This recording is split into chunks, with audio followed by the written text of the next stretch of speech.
Stephen, a 2-1 home defeat tonight against Wigan. Terrific game of football, but your thoughts overall?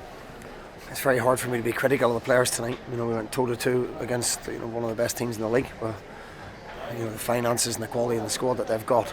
The goal is a foul, and it's a blatant penalty. James McLean, it's a handball. He miskicks the ball. It's a handball. It's simple. I'd love to hear the referee's explanation for that. No doubt we'll get another apology. That'll be our fourth of the season, but it changes the game. It's a penalty. It's a foul for the second goal. It comes off the back of Ryan's head as well, so it's an OG.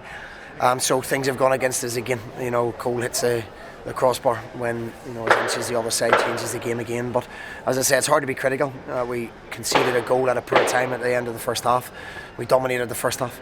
They came out as we expected with a team in their calibre and put us under a little bit of pressure. But we weathered that, and decisions have gone against us. So I'd love to hear the explanations. You had the best possible start, didn't you? Cole Stockton scoring after just 8 minutes. Yeah, and we deserved to as well. We dominated the game. We passed the ball. We landed on second balls. We showed real drive and energy. Continued on our last few performances. But I never come out and make excuses. I always hold my hands up. I think the players deserve better decision making than that tonight.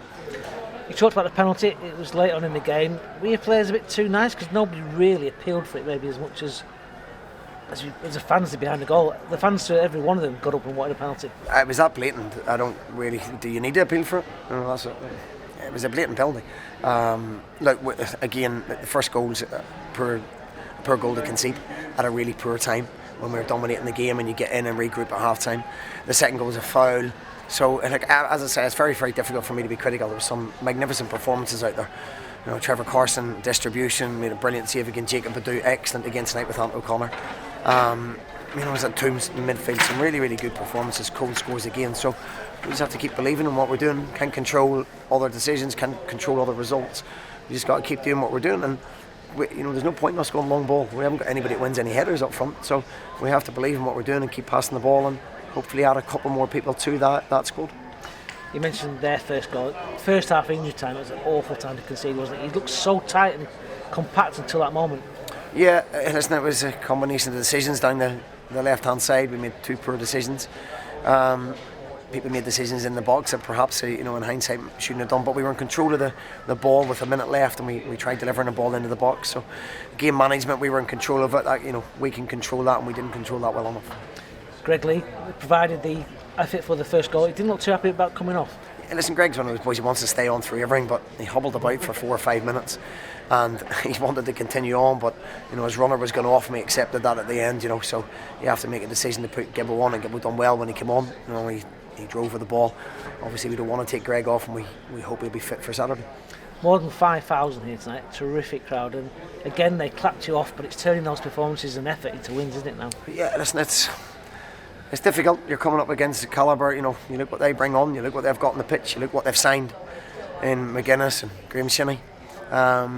It's a different level, and we're trying to compete with that and stay with that. And it's difficult, but there's a lot of positives in that performance. There's been a lot of positives in the Wimbledon performance, and I think if people can see the effort and the desire and the quality that we're trying to play with, then they'll stick with the players.